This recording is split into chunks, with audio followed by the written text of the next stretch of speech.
Good afternoon, everyone. My name is Anissa Rose, and I am the Grants Program Manager at the Rhode Island State Council on the Arts. And I work in partnership on behalf of RISCA with the Rhode Island Department of Health to advance the integration of the arts for the benefit of individual and community health and well-being for all Rhode Islanders. Before we start, I just ask that everybody put themselves on mute. This session is being recorded so that others may access it at a later time. And if you don't want to be part of the recording, you can turn off your camera so that you're not visible during the recording. And if you would like closed captions, you can click to turn them on at the bottom of your screen. I would like to start with a land acknowledgement. It is RISCA's practice to acknowledge that the grounds on which we are meeting are Indigenous lands. Our offices in Providence and all of Rhode Island are on the ancestral homelands of the Narragansett, Nipmuc, Pokanoket, and Wampanoag people. RISCA is a committed ally, and as artists, we honor the Indigenous people and their ancestors, the culture and artistic representation, past, present, and future. We recognize the continued existence and contributions of Indigenous people to our society. I am now going to turn it over to Sherry Brown. She is one of the co-founders of the Arts and Health RISCA and Rhode Island Department of Health Partnership, and she is the chair of the Arts and Health Steering Committee. I welcome Sherry. Hi, thank you, Anissa. Welcome, everyone. Hello to Rhode Islanders. Hello to Laura from South Carolina, Sarah from Ohio, and welcome everyone here today. The In Conversation Arts and Health Program is a series of periodic events, sometimes virtual, sometimes in person. And we come together to hear about the work that's going on in the arts and health field, particularly in Rhode Island, and to share thoughts, ideas, and resources as we build a creative and healthy community of well-being together. During February, March, and now April of this year, we have featured members and are featuring today members of the Rhode Island Arts and Health Steering Committee. The steering committee members are people involved in the work of arts and health here in Rhode Island. And as Anissa mentioned, we have Molly Flanagan here helping us with tech support from the RISCA staff. We thank Molly. And just a heads up that Anissa will be posting a link in the chat to a brief survey about you and your interest to help us build our database and our arts and health community. So please take a few moments to help us out and fill that out. So this afternoon, we're going to be featuring Alexandra Poterack from the RISD Museum, followed by Wendy Wall and Sonia Kachelski from Hera Gallery. The two presentations will be approximately 15 minutes each, followed by discussion of about 15 minutes after each presentation.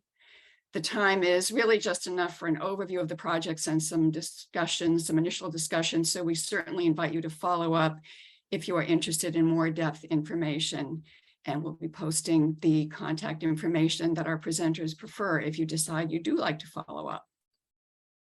If you have any questions or suggestions for future conversations, please let us know.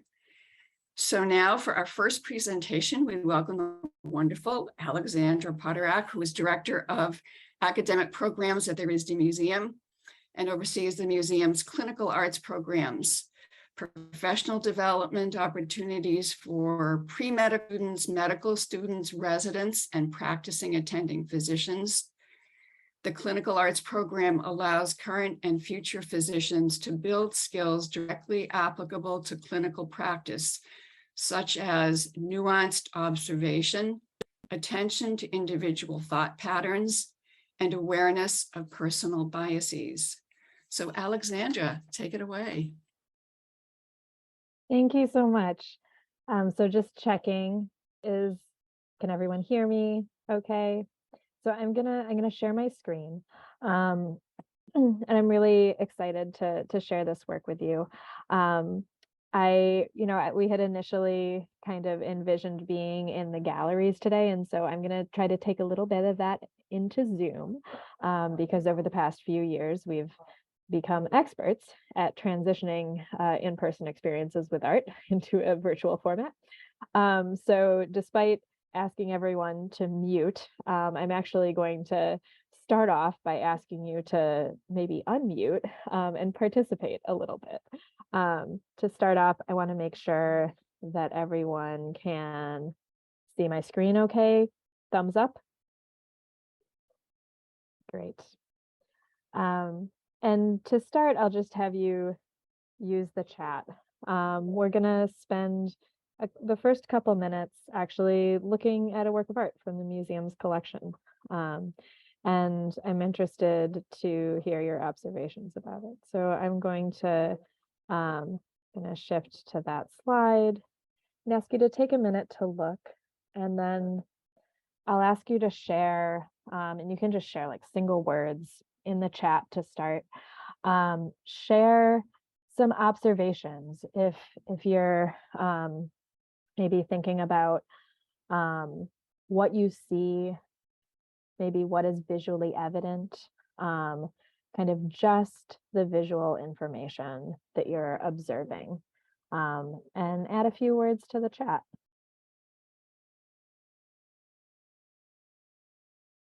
Relaxed, thank you.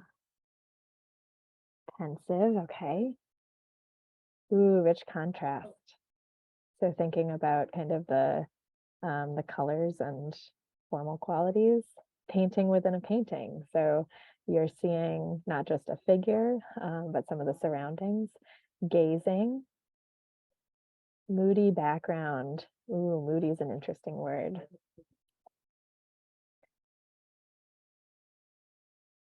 So I appreciate you all kind of jumping in, and even some of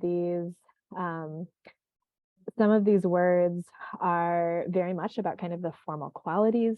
What is kind of visually evident about this, like the kind of texture, the composition, the kind of contrast of colors, and even maybe contrast of kind of shapes. And some of these are really descriptive words, right? Like passivity, moody, pensive or relaxed. A lot of these are maybe reflecting on kind of this figure. So I would love to, if any of you are up for unmuting, I would love to hear a little bit more about kind of those descriptive words. And one of the first things I'm going to do before inviting you to do that is just point out how much of this is interpretive, right? So when asking you for your observations, for just the visual information, immediately what everyone does, like what our human brains do, is interpret. So the idea of something being moody or pensive is not just observation. Like that's not objective. That is subjective. It's the way that we're interpreting some of these details. So maybe zooming in, and I can literally zoom in. What are you seeing that's bringing you to those interpretations?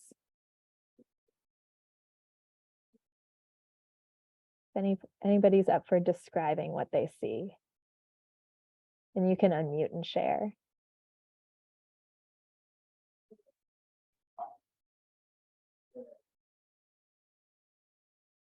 Well, that close-up view gives me more of a look at her face, which makes it look, I put dreamy. It looks like she's deep in thought in this.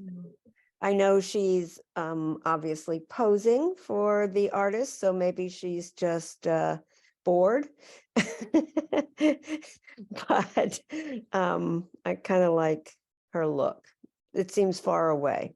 So dreamy and far away, maybe bored, and also that you're bringing some narrative into this, right? You're noting not only these kind of descriptions of a mood or an attitude, but also like a story of what's happening here. You're saying there's a female figure that's posing for a portrait. And so you can imagine what might be the kind of like length of time, right?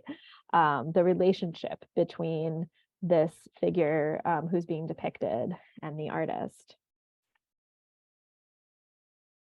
It feels like she doesn't want to be there.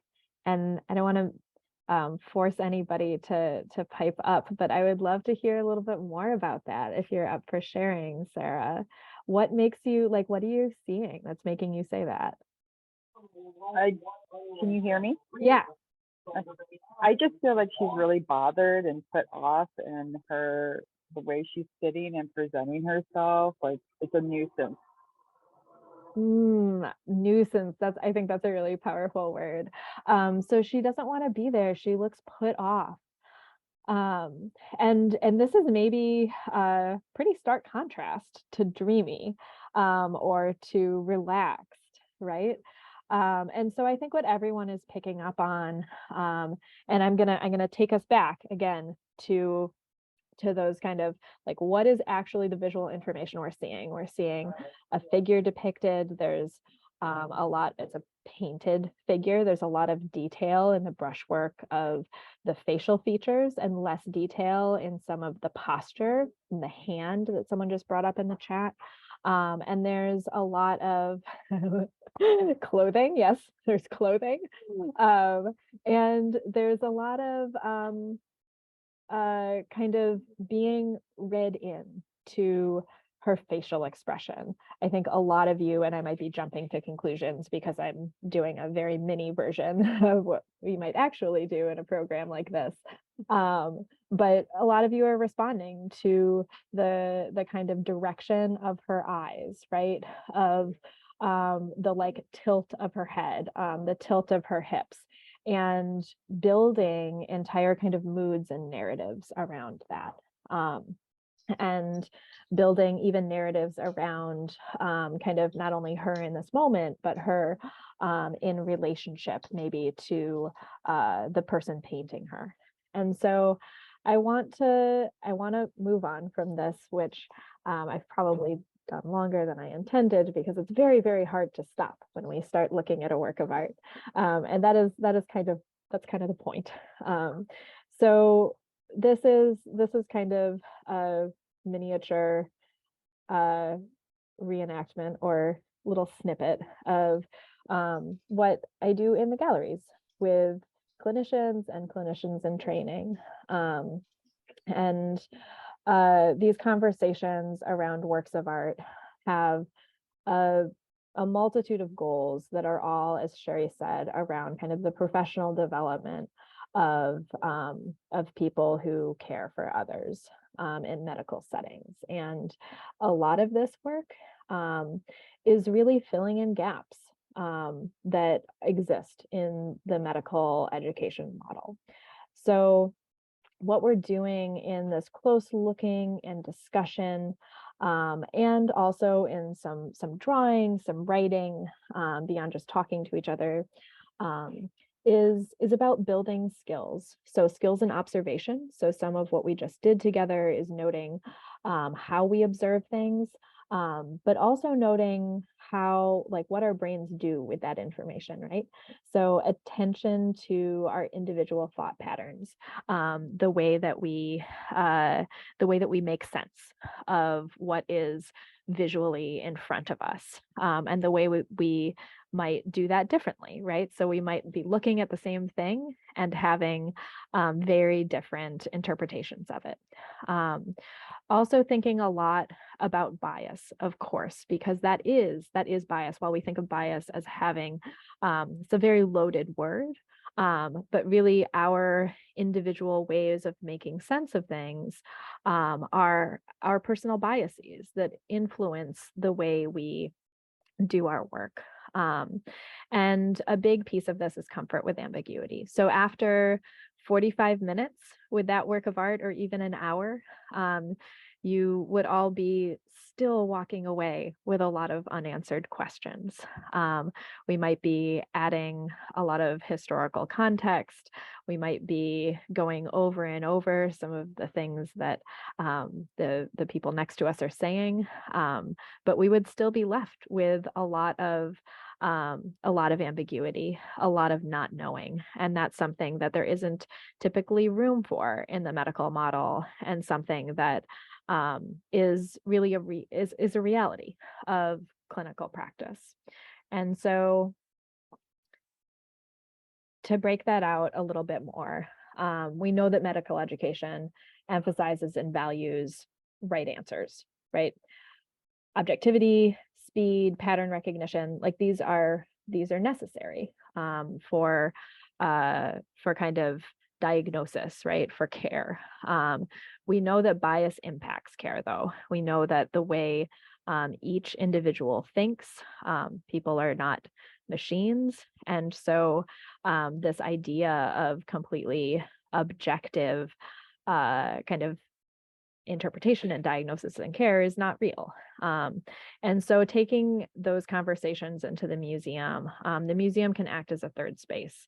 And what we mean by that is it is separate, right? It is not the hospital. It does not have some of those, some of the baggage or associations. And so we can look at works of art, which are themselves these complex bodies of information. And we can turn them over with each other and make sense of them in an atmosphere that allows for kind of more time and a less fraught context. And museum education, so kind of inquiry-based teaching with works of art, is really perfectly positioned to do this work, to slow down, to emphasize the way we see things, and to kind of learn about ourselves through that. So if we had continued that conversation, we might have gotten towards those goals with some further questioning. So a little bit of what we just talked about is kind of whether we're really seeing the same thing and how we're interpreting that, right? So we're all seeing these same facial features, and we're all interpreting them maybe wildly differently. And that goes for everything that we take in. Our personal perspective is impacting the way we make sense of everything in the world, our own backgrounds and what we bring to an experience or to something we're seeing. Noting those patterns of thought. So when you are encountering something very new, like how do you make sense of it? What questions do you ask?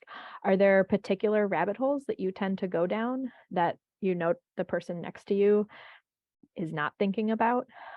These are things that that we can start to notice and to attend to in a setting like this. If we had spent more time with that work, I would have added a lot of context. For example, the context of that being a painting of an artist by another artist, two people who were personally close to each other. And we would go back and think about, does that information impact the way you see that? Does that influence your interpretation of this woman's kind of expression or mood? And yet, despite all of that context that I might be able to provide, we can't talk to her. We can't talk to the artist. There's going to be a lot of not knowing at the end of that experience. So how can we actually think about that not knowing as productive when we're forced to sit with it in a setting that is obviously less heavy than sitting with not knowing why someone is sick? And so in addition to that conversation, and to draw the lines to clinical practice, we at the museum are kind of providing the experience and the facilitation, and participants themselves in these workshops are making those connections. And so that might be through reflection in conversation. That might also be through some writing or drawing exercises. These are responses to a prompt to diagram one's thinking process after spending like an hour and a half or 2 hours in a workshop together, asking people what they've noticed about how they make sense of information and trying to represent that visually, and seeing how wildly different those can be between two people. Asking people to come up with some of those initial reactions or descriptions or words, and then asking them to kind of color code, to put those into categories and recognize where there are kind of patterns. For example, how many of these are assumptions? How many of these are about ambiguity? What are directions or questions going? And then making them draw lines more directly to clinical practice. For example, these are responses to a prompt to, you can't see in the scan, but a piece of paper and a piece of translucent vellum on top, and kind of drawing or diagramming a clinical scenario on the paper, and then layering on what is left unsaid in that communication. What are the surrounding impact, like influences that are impacting it, but are not necessarily like on the clinical notes. And so this work has been done for over a decade at the museum. Many of you may be familiar with very similar work being done at museums around the country and around the world. So we're not alone in this or completely unique. This is work, like I said, that's really poised to be done in collaboration between museums and medical schools and other medical settings. So we've partnered with a variety of residency programs, of departments, including some really longtime partners, like the emergency medicine program, and also developed programs like a continuing medical education series. So not just for kind of folks in a training program, but for self-selecting professionals who are opting into having these kinds of experiences. With that, I imagine I've probably gone over time, so I'm going to wrap it up. This is a URL that can share more about our work, and we can put that in the chat as well. But I'm really happy to chat here and answer questions. I'll stop sharing. Okay, so if you would like to comment or ask a question, please just use the hand icon, and Anissa and I will call on you to speak up.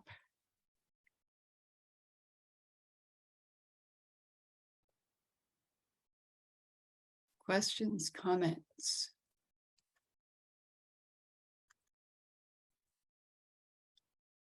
I don't see anyone's hand up at the moment. If I'm missing someone. Yep, Sherry, Laura has her hand up. Oh, I'm sorry, Laura.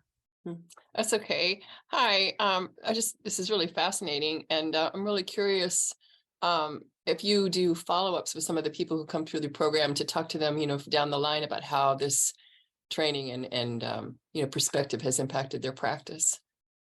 Yeah, we have. And so, of course, working with medical partners are really something that's really valuable and really necessary for them is very rigorous evaluation. And so we've done a number of sessions and kind of like series of workshops that have been studied in different ways. I think the most like longitudinal one was with our continuing medical education program, which a number of years ago we did kind of pre-surveys, post-surveys, and surveys like, forgetting if it was 3 months and 6 months out, and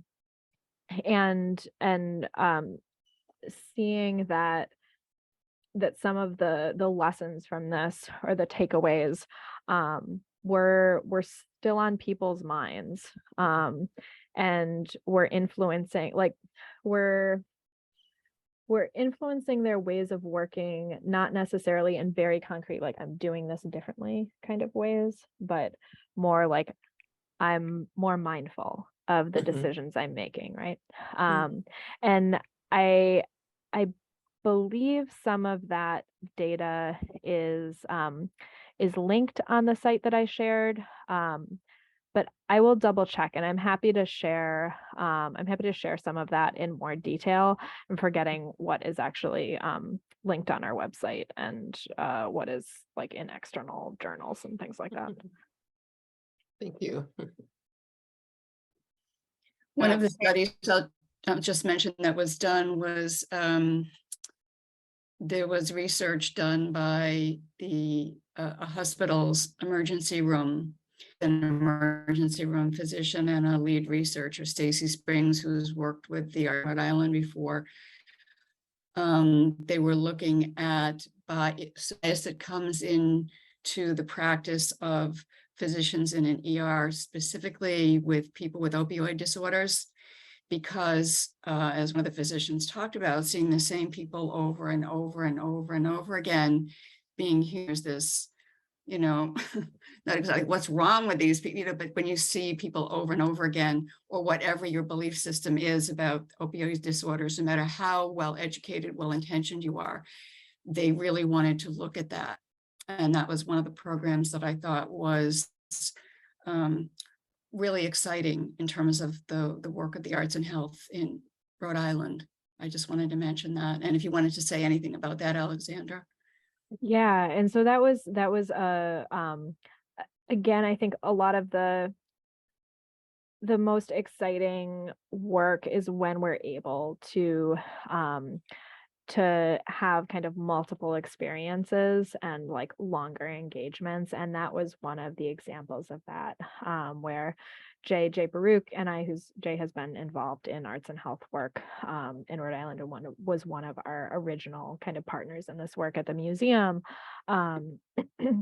was thinking about how to kind of tackle or look at this particular focus of opioid use and apply the way that we think about bias and empathy to that work. And we were able to, with a lot of advanced planning, not only do a longer series of sessions, so over the course of, I'm trying to remember, I think maybe 6 months, something like 4 to 6 sessions with some of the same folks, and with kind of an entire care team.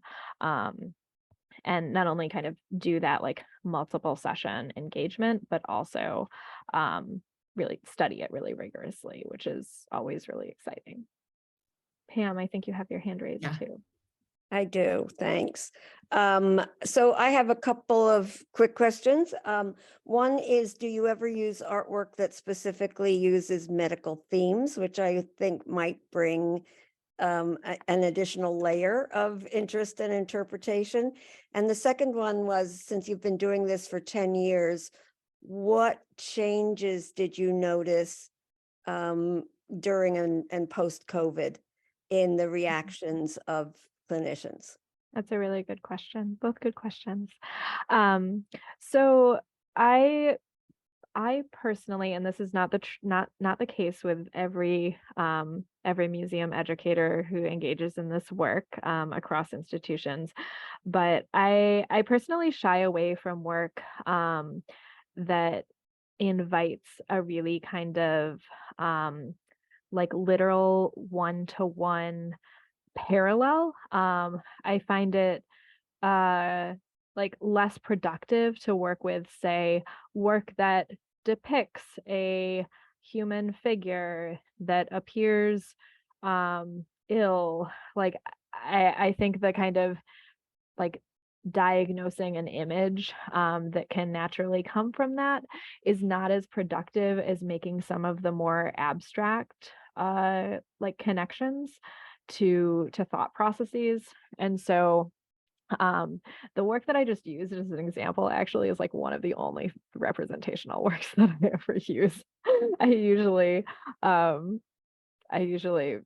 force doctors who are already a little tentative about looking at art to look at some really abstract like rectangles and spend an hour with that. So I kind of used this. I think that portrait offers a lot of ambiguity despite its it's representational character. So, but less frequently kind of medical themes, because I think it kind of can make it seem a little too like a little not complex enough, right? A little too like, okay, I got it. There's a direct connection, right?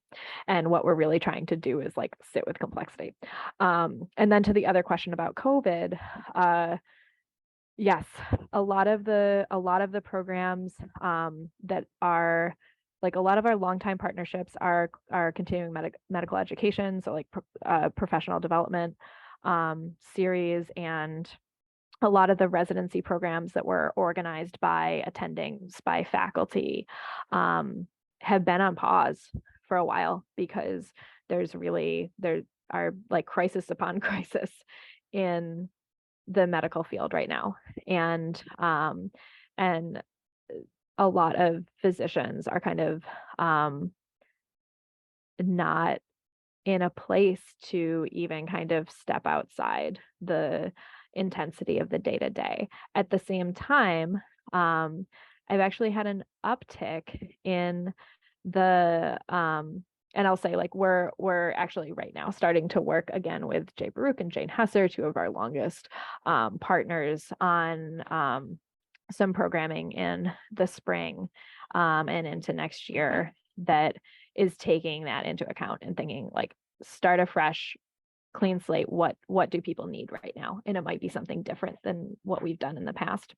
At the same time, there's been an uptick in student-led efforts. And so a lot of the work, like I've been doing many workshops, and almost all of them have been students, either residency programs or even med students, and even a group of undergrads who have been like not just asking for this, but just creating it themselves. And a couple of those have turned into to actual like parts of the curriculum that they've been able to gather like funding and buy-in from various departments.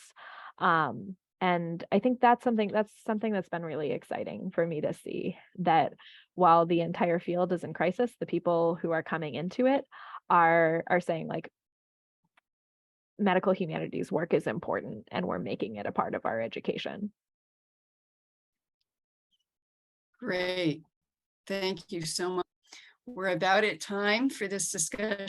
And again, we do encourage you, if you have more questions or you want to have more of a conversation with Alexandra, to contact her at the RISCA Museum. So next up, we have artist Sonia Tchaikovsky, the Hera Gallery director, and Wendy Wall, who's a board member, who'll be sharing some of the community health and well-being initiatives from the Hera Gallery and Educational Foundation that is based in a rural area of Rhode Island, Wakefield. Sonia is a Rhode Island-based interdisciplinary artist and MFA grad in Fine Arts, College of Art and Design in Boston. Her current work embeds itself in the wave of American feminism. In addition to being a gallery director of the historic Hera Gallery, she teaches an array of studio art courses at various New England universities and museums, exhibits both regionally and internationally. She's an artist member of Hera Gallery, a member of the North American Handpapers, and a contributor to Witches magazine. Wendy Wall, who'll be co-presenting and who is a member of our steering committee, is a visual artist with mind, body, spirit practice for over 35 years. She exhibits locally, nationally, internationally, and is included in public and private collections.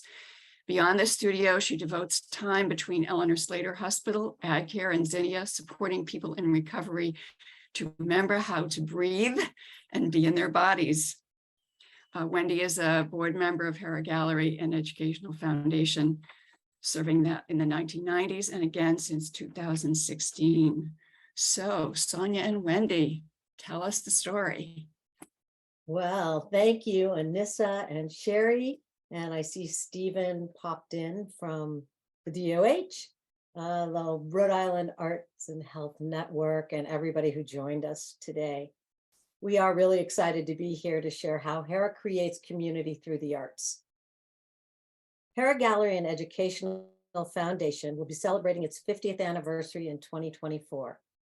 In the mid-1970s, a group of women artists were carrying on an art revolution. They knew the significance of the arts for themselves and the impact on a healthy community. In its long history, there have been over 150 members. Hera's first home was in a former laundromat on Main Street and is currently located on High Street near the Saugatucket River. Roberta Richmond, one of the founders, reminds us that Hera is the sum of who shows up at any given time. Today, Hera thrives as a creative cooperative with a part-time gallery director, part-time assistant, artists, and board members.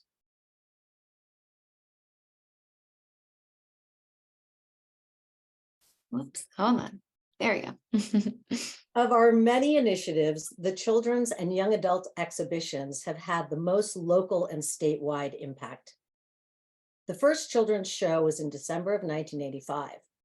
The project took hold in the late 80s when a South Kingstown high school student wrote a grant requesting funding from RISCA to support this initiative. The idea was awarded, and so began the long tradition of working with and encouraging young artists from around the state. These exhibitions draw a large number of multi-generational families and friends to the gallery.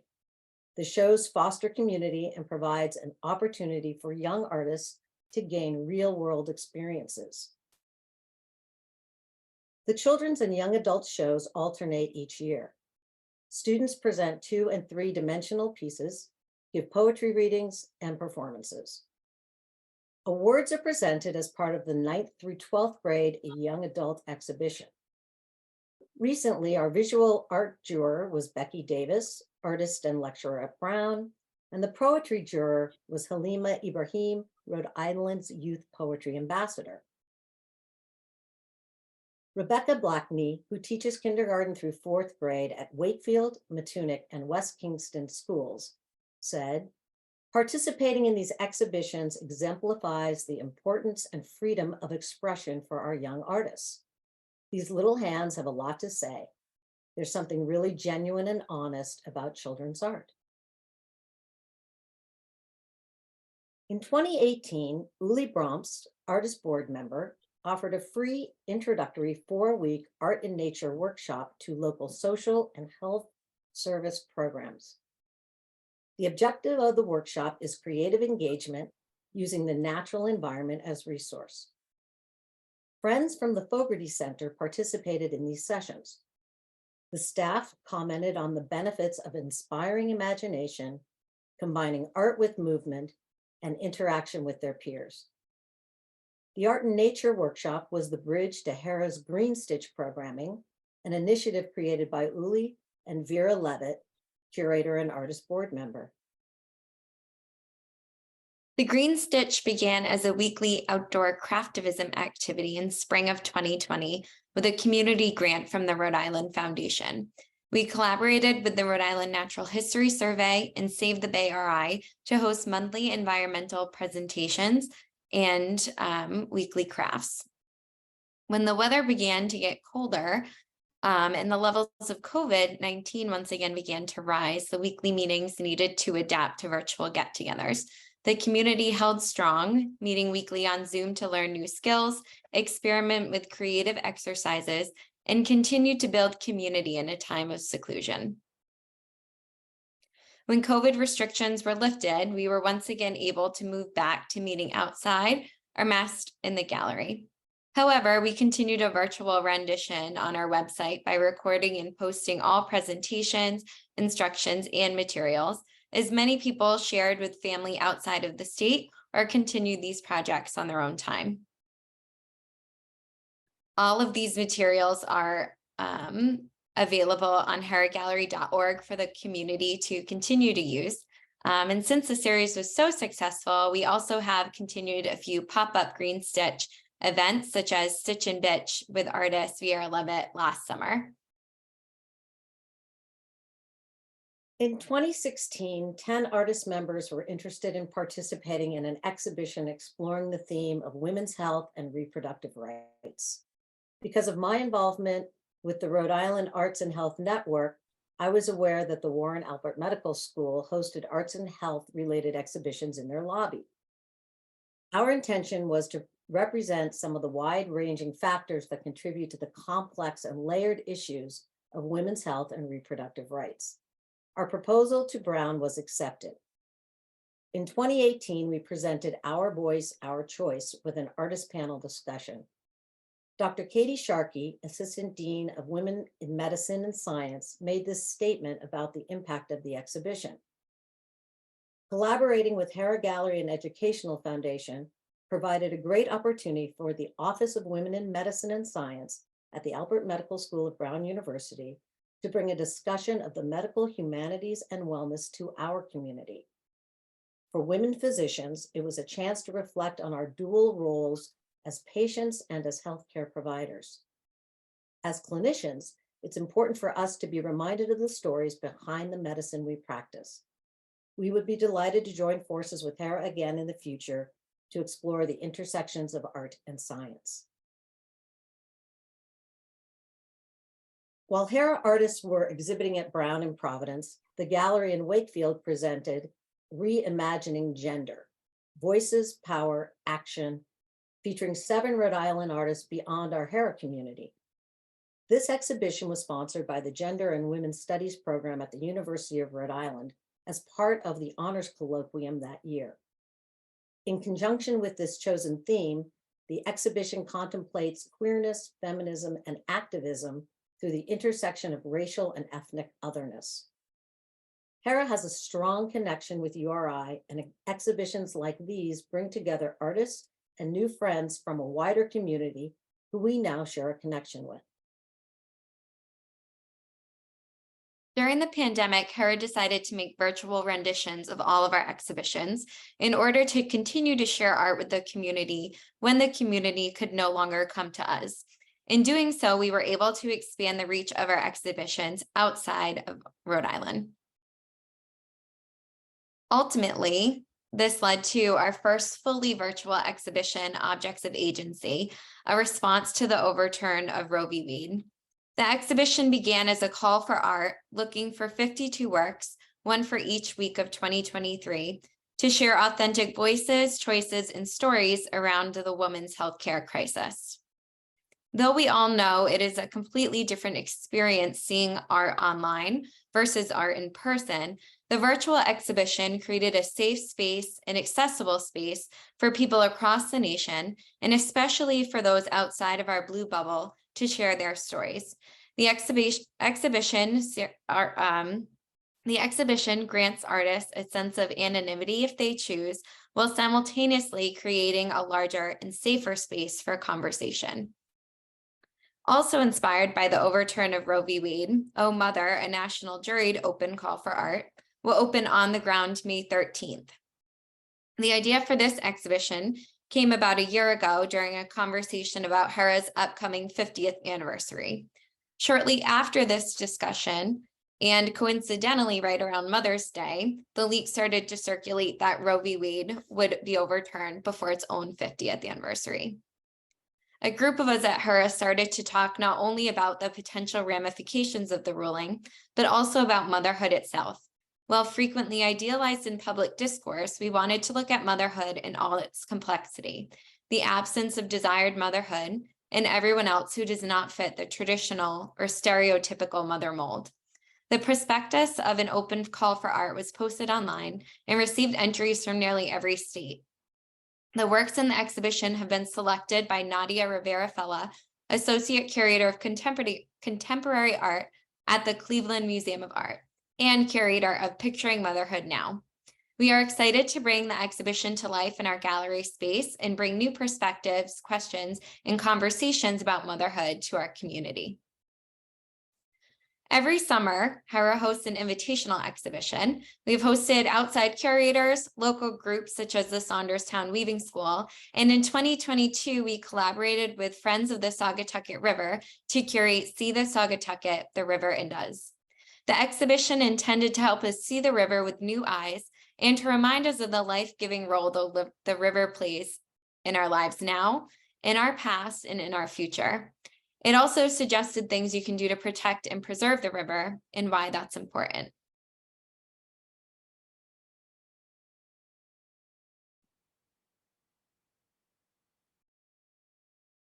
The exhibition featured student work from Wakefield Elementary School and Curtis Corner Middle School, as well as an invasive plant installation, nature photography, green architecture planning from URI's landscape architecture program, plans for Saugatucket Park designed by the Olmsted brothers, and installations of love notes and photographs from the community to the river. The exhibition was made possible by collaborating efforts with the Rhode Island Natural History Survey, Tamaquag Museum, and local artists inspired by the river. During Wakefield River Fire Nights every Thursday, we hosted weekly guest presentations to coincide with the exhibition. Presentations included Rich Youngkin's Saugatucket Park, designed by one of the most famous design firms in the US, Who Knew? William Green's Inspiration, How Student Design Work Can Lead to Changes in the Landscape, and David Gregg's Mammals of the Saugatucket River. Hera Gallery also sponsors the world's smallest art gallery along the Peacedale Village South County Bike Path, curated by artist member John Cutula.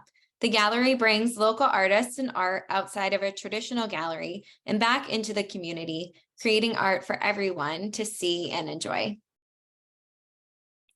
Upcoming this summer, we continue our extensive exhibition schedule with 2 solo shows by current artist members and the Summer Invitational, There Are No Strangers Here, a collaborative exhibition featuring 10 artists who are born outside of the US and now live in or nearby Rhode Island.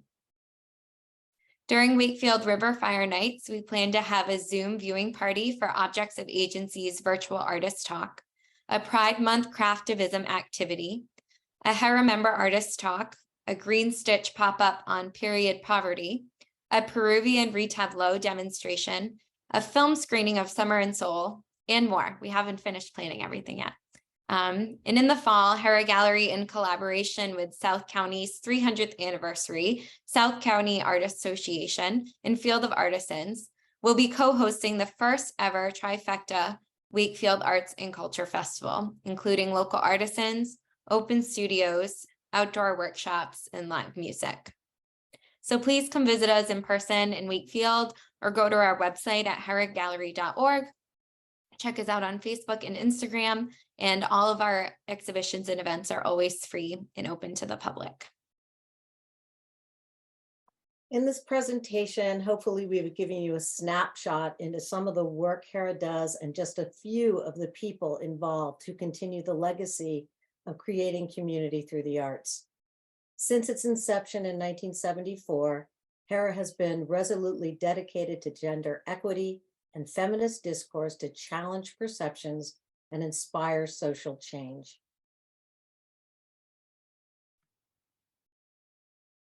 This last slide is Hera's Goddess Portraits by artist members Jason Smith, Abigail Wombold, and Uli Brahms. And we'll turn this back to Sherry and Anissa for any questions. Great, thank you so much for your presentation. And I learned a lot, even though I thought I knew most of what Hera was doing. It's wonderful to be updated, to see all of your various connections with the community and the health of the community, the health and well-being of the community. So, questions, comment, people?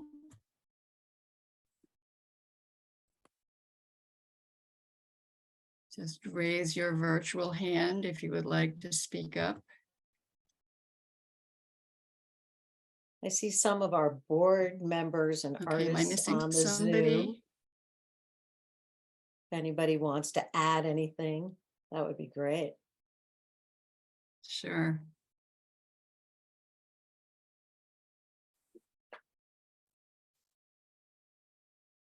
One of the things I will ask you is, while people are thinking of other things, other questions they might have, I'm just wondering how the gallery first became interested in partnering with the community around public health issues, if it was just something naturally that was part of the mission, or how it, over time developed into a strong commitment because of what happened.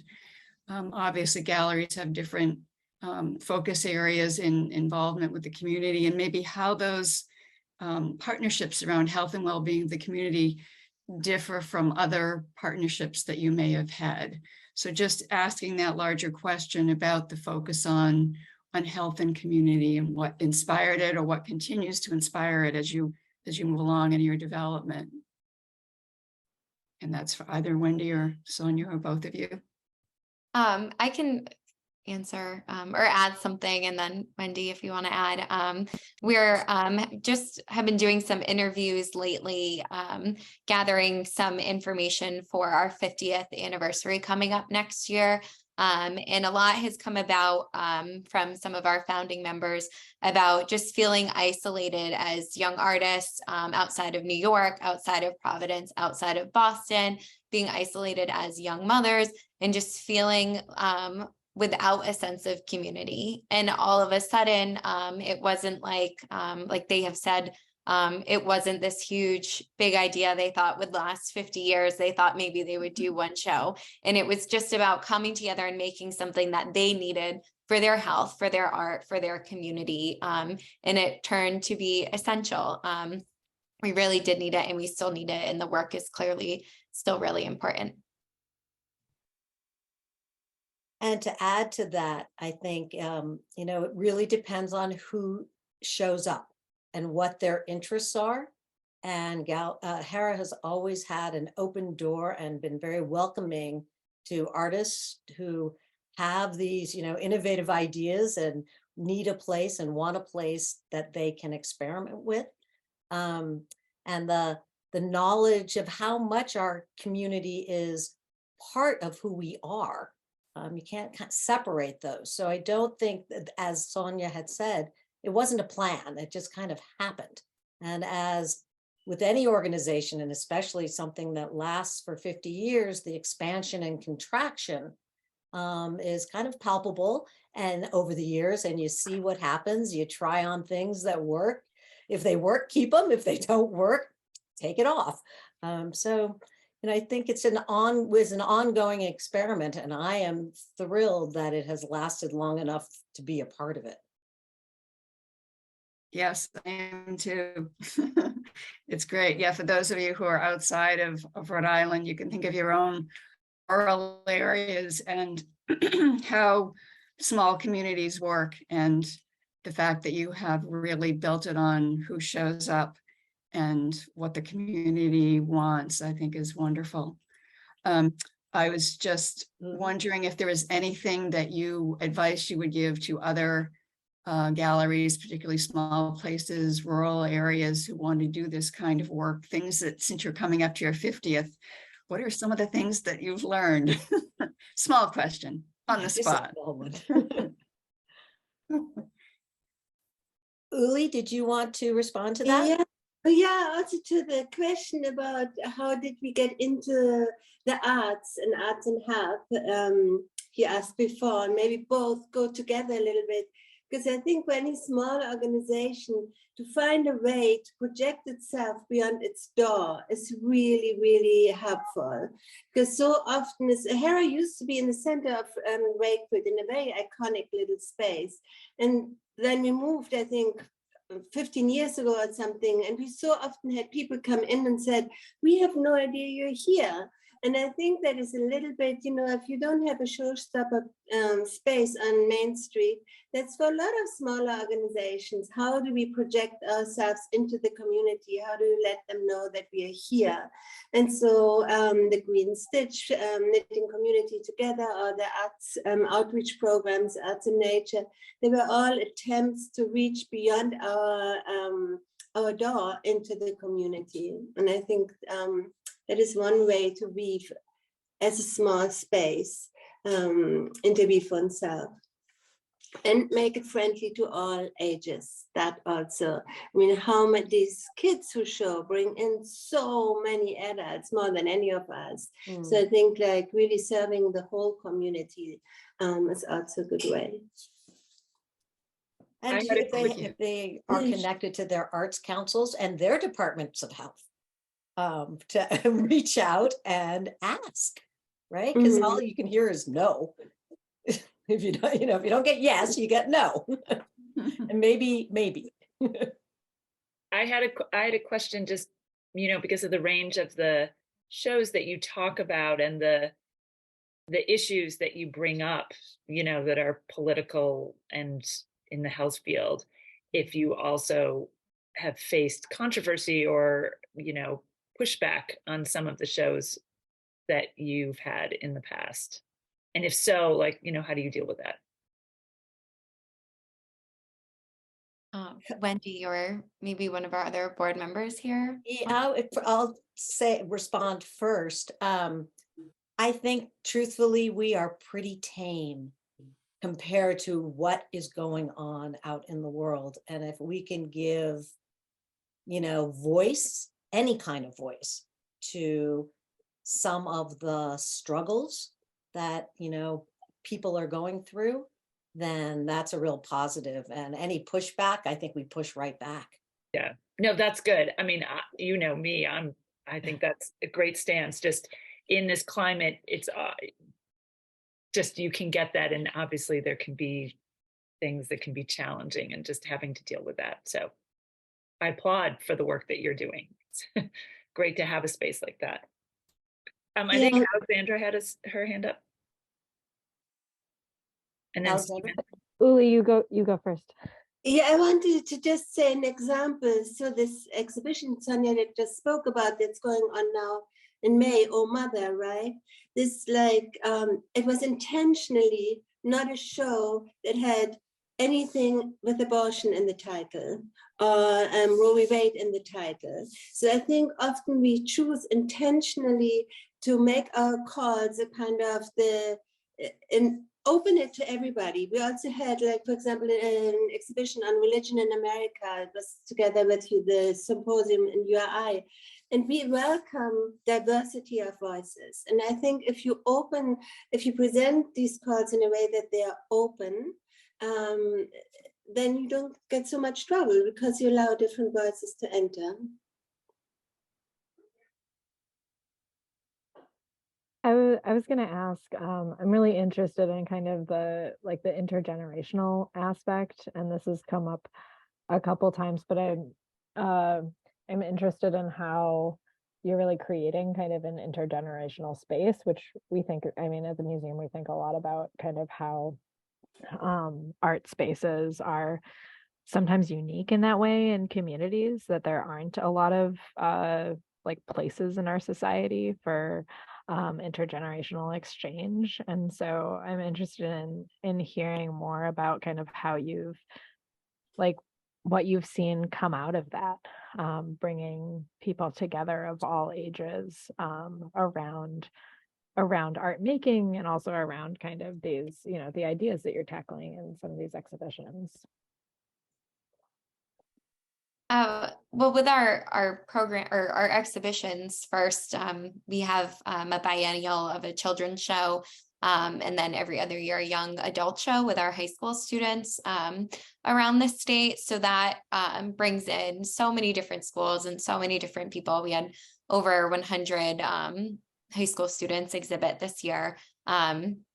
So that just brings in the students, it brings in their families, and seeing what we're doing, being in this space, I think attracts people more once they get there. And then we have a URI show every year as well with their senior seminar course. They put up an exhibition, and in that program, we always have one intern from that class. So they have a really in-depth exhibition and class and internship. And then we have have internships for the rest of the year as well. So we're always sort of filtering in new artists and new ideas. And for me, I joined Hera when I was 22 or 23. And I just felt like I had finished school and didn't know where to go. And I couldn't believe that they would even consider me as an artist. And as I have been here now, how open they are and how engaging the community is to supporting young artists and their voices and giving them space to show and grow, really. The board and artist members are intergenerational as well, as Sonia has just said, and then up to people who are very mature. So we have a range of age groups, just within our own membership. So I think that helps because they then bring in their family and friends of that age group and that generation. Right. Like we have some founding members as members now, and we have our youngest member is just a recent grad from URI who is one of our interns and is now joined as a member. The new generation of Hera. And then Stephen has his hand up. Thank you. Thank you so much. I really appreciate this conversation. Like Sherry, every time I think I know what's going on in the community, I just get slapped back into reality by all of you. So thank you for that. I'm going back a couple of moments ago where a question was made about the connection to the work that you do at Hera and health and well-being. And a comment was made about how that connection has always existed. It's true. Creativity and well-being have been connected, as long as we've been a species on this planet.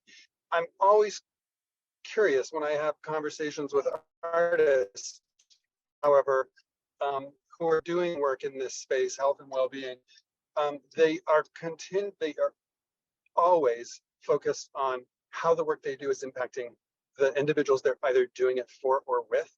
And I'm curious about whether or not you've had conversations with artists in in putting together the work that you do at Hera about the impact of the work they do on their own health and well-being, and really interested in what an exhibition around that might look like.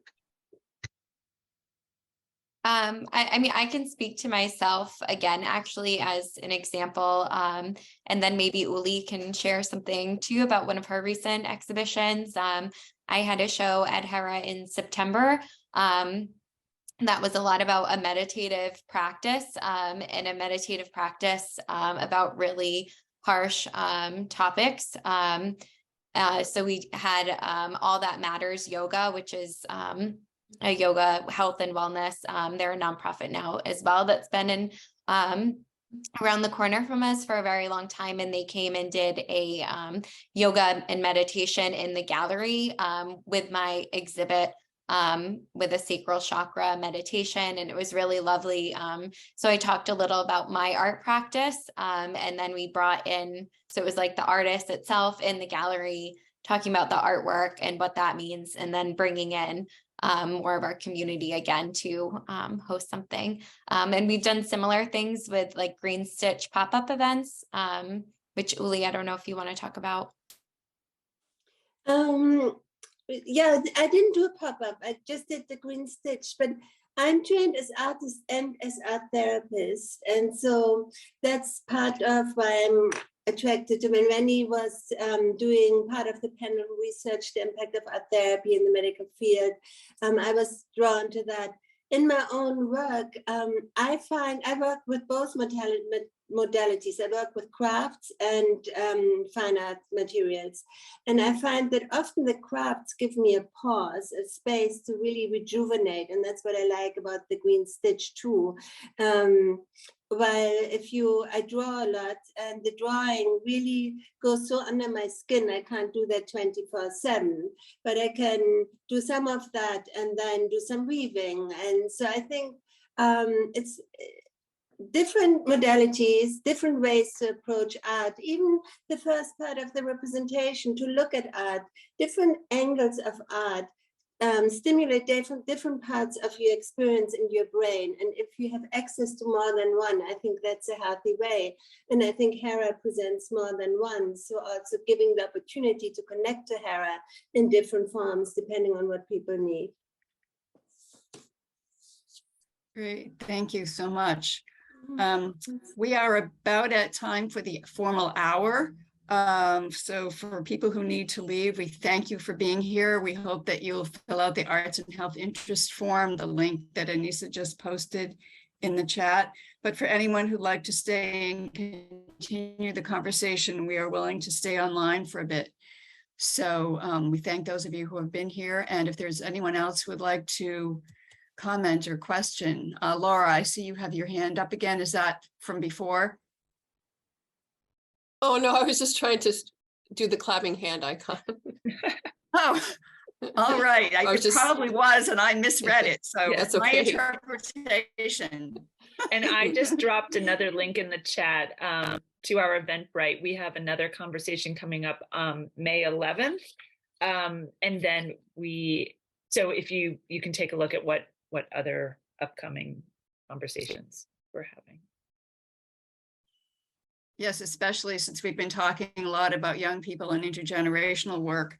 The next Arts and Health conversation may be of interest. It will be focusing specifically on young people. And I don't know if you wanted to say a little bit more about that, Anissa. Yeah, it's focusing on young people and mental health and arts interventions in the school. We're partnering with our Maggie Anderson who's the director of education at the Rhode Island State Council on the Arts, and the core organization. So it'll be an interesting conversation. It won't be a presentation, it'll be a conversation. We'll also have a high school student who's gone through arts programming. We'll be having a number of speakers talking about this very pressing, very relevant topic about what's happening for young people during this time. So that will be May 11th. It's going to be virtual as well. There was also a switch at one point where we're going to do it in person, and now we have switched it online.